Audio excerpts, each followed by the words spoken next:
Hai semua, saya akan memberikan informasi lowongan kerja buat teman-teman yang sedang berjuang.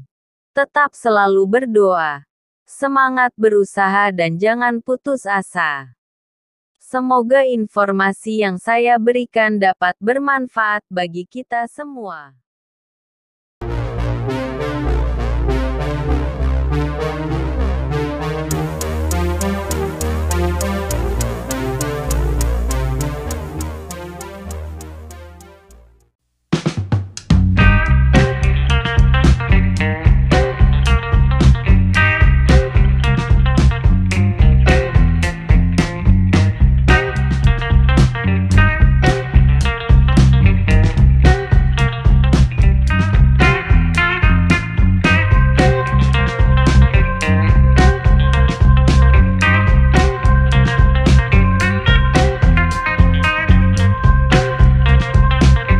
Semoga apa yang kalian impikan bisa terwujud dan sukses selalu.